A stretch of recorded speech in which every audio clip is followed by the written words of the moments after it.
नमस्कार, स्वागत है आप सभी का आपके अपने रुचि धर्मन पाठशाला में।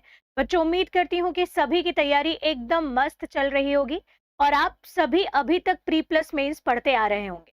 लेकिन अब बहुत जल्दी समय आने वाला है कि आप सभी सिर्फ और सिर्फ प्रारंभिक परीक्षा की तैयारी में लगने वाले हैं। और कुछ बच्चे होंगे जिन्होंने अपनी रणनीति में प्री प्लस मेंस दोनों को शामिल किया होगा, लेकिन अब समय आ गया है कि आप पूर्णतः प्रीलिम्स में या प्रारंभिक परीक्षा की तैयारी में लग जाइए। क्यों बच्चों? क्योंकि देखिए, नंबर ऑफ जो पोस्ट हैं एमपीपीएससी के इस बार वो बहुत कम है, तो competition no doubt, syllabus change हुआ है तो सबके लिए नया है, लेकिन इसके बावजूद तगड़ा होगा। ठीक है, तो इतनी कम पोस्ट है, अपनी रणनीति आपको सही रखना है। और आपके द्वारा पूछा गया कि मैम अब अंतिम दिनों में हमारी रणनीति क्या हो, तो आपको अंतिम दिनों में बहुत ज्यादा परेशान नहीं होना है, बहुत ज्यादा कुछ नहीं करना है। केवल आपको तीन चीजों पे ही गौर फरमाना है। और वो तीन चीजें क्या है, ध्यान दीजिएगा। आपका बहुत ज्यादा टाइम ना लेते हुए केवल कम शब्दों में ही आपकी पूरी रणनीति को मैं यहाँ बताने जा रही हूँ। और आपको कुछ भी नहीं करना है, ट्रस्ट मी, बहुत आसान है एमपीपीएससी की तैयारी करना या प्रीलिम्स की तैयारी करना। बस आप ये तीन चीजों का ध्यान रखें, और वो क्या है देखिएगा। आप अपने पूरे दिन को बहुत ज्यादा आपको समझाने की या नई रणनीति बनाने की कोई जरूरत नहीं है। आपका जो भी दिन है, दिन के जितने भी घंटे हैं आपके पास में, उस पूरे दिन को आप तीन सेक्शन में डिवाइड कर लीजिए केवल। ठीक है, और वो तीन सेक्शन क्या होंगे? सुबह, दोपहर, शाम। अब आप पता नहीं अब उसको कैसे मैनेज करेंगे, कहां पर इतना टाइम निकालेंगे, वो आपका लुकआउट है। अपने कंफर्टेबल के हिसाब से आप यहाँ पर इन तीन चीजों को तीन अलग अलग सेक्शन में पढ़ लीजिए। और टाइम आ गया है कि आप लंबी सिटिंग करके अंतिम दिनों में ही पूरा प्रहार करना है बेटा। अभी तक आपने जितनी भी चीजें या ढिलाई देकर पढ़ाई करी चल जाएगा, लेकिन ये जो अंतिम दिन होते हैं ना, उसमें आपकी तैयारी, आपका मन एकाग्र होना और पूरा जोर लगाना बहुत जरूरी होता है। क्योंकि कहीं ना कहीं ये रिवीजन के दिन भी होते हैं। जो आपने एक एक बार पढ़ा है उसको बिल्कुल माइंड में सेट करने के दिन होते हैं बेटा। तो आप पूरे दिन को अपने तीन सेक्शन में बांट लीजिए, जिसमें से पहला और सबसे महत्वपूर्ण सेक्शन मैंने अलग उठाकर रखा हुआ है मध्य प्रदेश का। आपके पास सिलेबस सामने होगा, नहीं है तो सिलेबस सामने रखिए। और मध्य प्रदेश में अगर आप देखेंगे तो यूनिट 2, यूनिट 4, यूनिट 10, यूनिट 5 और यूनिट 6, 5 यूनिट अकेले मध्य प्रदेश की हैं। और ये जो मध्य प्रदेश की 5 यूनिट है बेटा, ये अपने आप में मध्य प्रदेश जो होता है पूरा पूरा जो होता है 40 नंबर कवर करता है। ये 40 अंक एमपी के कोशिश करें कहीं ना जाएं, सबसे बड़ा पोर्शन। तो दिन का आपको लगभग 4 से 5 घंटा एमपी के लिए देना है। आपको लग रहा होगा मैडम ज्यादा है समय, हाँ है। अंतिम दिनों में इतना समय आप देना पड़ेगा, सब चीज भूल जाओ अब, है ना। 3 से 4 घंटे तो मिनिमम एमपी के लिए दो, 40 नंबर कवर। इसके साथ एमपी की जो भी आपकी बुकलेट है इसके साथ कॉम्बिनेशन बनाओ लूसेंट का, क्योंकि लूसेंट से आपके लगभग 30 अंक कवर होंगे बेटा। कोई नहीं बताएगा अलग अलग 50 बुक से मत पढ़ो। अब जितने भी नोट्स पढ़ लिए, जो भी पढ़ लिए, लूसेंट को उठाओ, रिवीजन करना चालू करो। मानती हूँ मार्केट में बोला जाता है लूसेंट और ये, लेकिन मैंने बार बार बोला है कि लूसेंट एक ऐसी किताब है या हमारे एस्पिरेंट की वह माता है जिसको सिर्फ पढ़कर भी आप एग्जाम क्वालिफाई नहीं कर सकते। और इसको याद रखना बेटा, बिना पढ़े भी एग्जाम क्वालिफाई नहीं होगा। तो लूसेंट को आपको पढ़ना है, इससे आपके 30 अंक जो हैं वो कवर होंगे, है ना। History, geography, polity, economics, science, सूचना प्रौद्योगिकी जिसमें आप अंतरिक्ष वगैरह पढ़ते हो, और इसके अलावा विविध, इनको पढ़ने का सीक्वेंस भी यही रखना। हिस्ट्री कवर करोगे, यूनिट 1 कवर होगा। ज्योग्राफी कवर करोगे, यूनिट आपकी बोलना चाहिए ज्योग्राफी वाली कवर होगा। पॉलिटी में पॉलिटी कवर होगा, आधी एमपी की पॉलिटी है वो एमपी कवर करेगा। इकोनॉमिक्स में यूनिट 6 कवर होगी आपकी। साइंस में यूनिट 7 कवर होगी। सूचना प्रौद्योगिकी यूनिट 7 कवर होगी। और विविध से सारी यूनिट कवर हो जाएंगी, सारी।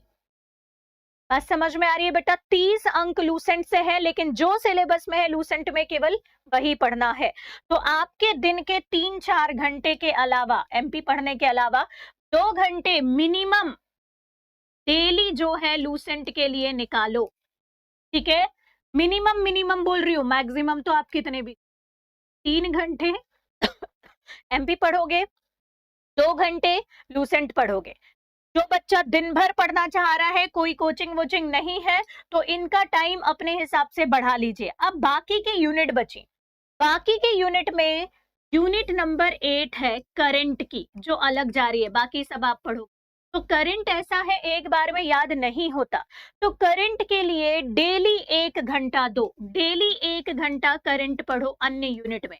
अब उसके बाद यूनिट नंबर 9 है, यूनिट नंबर 9 थोड़ी बहुत आपकी लूसेंट से कवर होगी, है ना। कंप्यूटर वाला पोर्शन हो गया, अंतरिक्ष वाला पोर्शन हो गया थोड़ा बहुत, ठीक है, वो लूसेंट से कवर होगा। लेकिन जितने टॉपिक बच गए हैं उनके लिए आपने स्पेसिफिक कुछ बुक रखी होगी यूनिट 9 की। नहीं रखी है, मैंने एमपीपीएससी प्रारंभिक परीक्षा की बुक लिस्ट का वीडियो बनाया है, जाकर देख लो। तो उससे आपको यूनिट 9 पढ़ना है 1 घंटा, ठीक है। तो आप इनको रोटेशन में ये वाले सब्जेक्ट को रखें। ये तो आपको डेली पढ़ना है, डेली। इनको आप 5-5, 6-6 दिन के समय के अंतराल में इनको रख लीजिए और इनको 1-1 घंटा डेली पढ़िए। तो ऐसा भी कर सकते हो कि करंट तो डेली 1 घंटा पढ़ो, बाकी की जितनी यूनिट जो लूसेंट से कवर नहीं हो रही है उनकी आपने बुक लाई होगी, ठीक है। उस बुक में यूनिट 7 की भी बुक शामिल होगी, यूनिट 5 की भी बुक, या अन्य जो भी बुकलेट आपने शामिल करा है। तो आपके दिन का आपने 2 घंटा लूसेंट के लिए दिया, 3 घंटा आपने किसके लिए दे दिया है, एमपी के लिए दे दिया है, और मैं बोलूंगी 1 घंटा आपने किसके लिए दे दिया, करंट के लिए दे दिया। और बाकी के जो बचे आपके समय का सदुपयोग करना है, 2 घंटे आपको ये पढ़ना है। और ये 2 घंटा अगर मैंने बोला है तो वो कंटिन्यूअसली होना चाहिए, कोई मक्कारी के साथ में इधर उधर नहीं होना। तो टोटल 3 घंटे इसके, 3 घंटे इसके, 6 घंटे, 7-8 घंटे भी अगर आप अभी पढ़ लेते हो, अगर कोई व्यक्ति जॉब के साथ भी तैयारी कर रहा है तो आप 8 घंटे निकालो।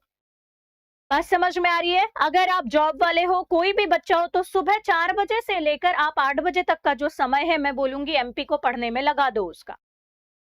उसके अलावा लूसेंट जो है आप उसको ऑफिस में लेकर चले जाओ, कोचिंग में लेकर चले जाओ, कहीं से भी आप लूसेंट के लिए 2 घंटे यूनिट वाइज निकाल लीजिए। सिलेबस को अपने साथ रखो, वो पढ़ो आप, ठीक है। इसके अलावा घर आने के बाद में करंट अफेयर पढ़ो, या जो बच्चा ऑफिस के साथ में जॉब करता है अपने साथ करंट अफेयर की बुकलेट ले जा लो, करंट अफेयर बीच बीच में पढ़ते रहो। मोबाइल से करंट अफेयर आप पढ़ सकते हैं, तो बीच बीच में पढ़ते रहो बेटा। कोचिंग जाते हो तो 2 कोचिंग के क्लास के चेंज होने के बीच में टाइम होता है, वहां अपना करंट अफेयर पढ़ते रहो। तो करंट अफेयर को दोपहर के टाइम पे कर लो, मध्य प्रदेश को शाम के टाइम पे कर लो, और ये वाला जो टाइम, सॉरी, मध्य प्रदेश को सुबह के टाइम पे कर लो, और ये वाला जो टाइम बचा है शाम के टाइम पे कर लो। केवल इतना ही बोलूंगी मैं, और यकीन मानना बेटा, केवल इतना ही ट्रेंड है, इतना ही बोलना चाहिए। ट्रेंड क्या बोलूं मैं, ये टॉपर का ट्रेंड है, ट्रेंड नहीं, ये टॉपर ट्रेंड है। टॉपर ऐसे ही पढ़ता है, या जो बार बार प्रीलिम्स क्वालिफाई कर रहे हैं, आप यकीन मानो ऐसे ही पढ़ते हैं, या हमने अगर क्वालिफाई किया तो ऐसे ही किया। ज्यादा भटकोगे सिलेक्शन भी उतना ही भटकाएगा। जितने कम रिसोर्सेज रहेंगे, उन कम रिसोर्सेज को जितने अच्छे से पढ़ोगे या जितनी बार पढ़ोगे, सिलेक्शन के उतने करीब जाओगे। तो इसके अलावा अगर आपको लगता है कि आप केवल इन 3 चीजों को साध लीजिए, आपका प्रीलिम्स निकल जाएगा, लेकिन इनको घोट के पी जाओ। अब रटना शब्द आपको लगेगा कि मैडम ऐसा क्यों बोल रही हूँ, क्योंकि बेटा फैक्ट आते हैं यहाँ पर, है ना। तो कॉन्सेप्ट भी समझते जाओ, और अभी तक तो मुझे लगता है कि आपने कॉन्सेप्ट अच्छे से समझ लिया होगा।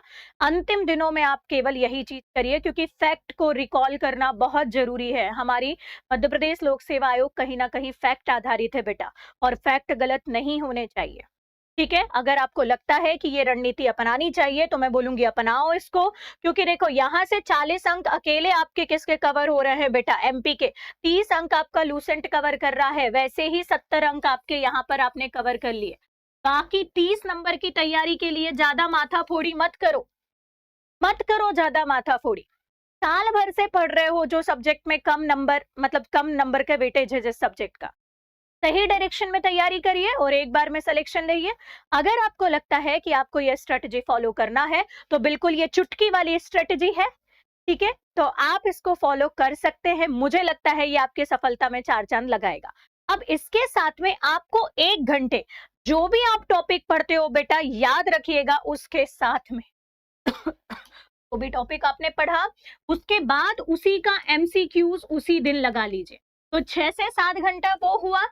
आप कैसे भी करके जितना भी आपने दिन भर में पढ़ा है, अपने 2 घंटे का टाइम निकालिए और 2 घंटा जो है वो एमसीक्यूज लगाने में दिए।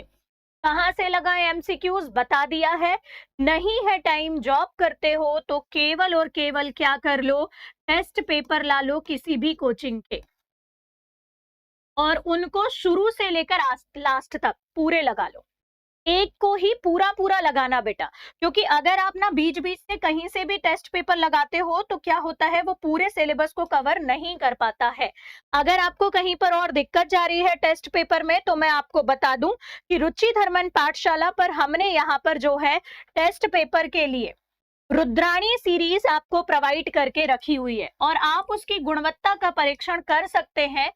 आपको फ्री ऑफ कॉस्ट यूट्यूब पर 50 टेस्ट और जिसमें हमने लगभग 15,000 से ज्यादा एमसीक्यूज को कवर करा है, वो यूट्यूब पे रखा हुआ है। रुचि धर्मन पाठशाला के टेलीग्राम चैनल पर इसकी पीडीएफ फ्री ऑफ कॉस्ट डली हुई है। आप उसका सदुपयोग करिए, आपको पैसे भी नहीं लगेंगे। लेकिन कोई बच्चा चाहता है कि नहीं मुझे अंडर प्रेशर टेस्ट देना है, तो हमने यहाँ पर रुचि धर्मन पाठशाला के एप्लीकेशन पर सिविल सर्विसेज और फॉरेस्ट सर्विसेज दोनों के लिए आपको यहाँ पर जो है बेटा टेस्ट प्रोवाइड करके रखा है। टेस्ट सीरीज याद रखिएगा, अंत में टेस्ट सीरीज लगाना बहुत जरूरी है।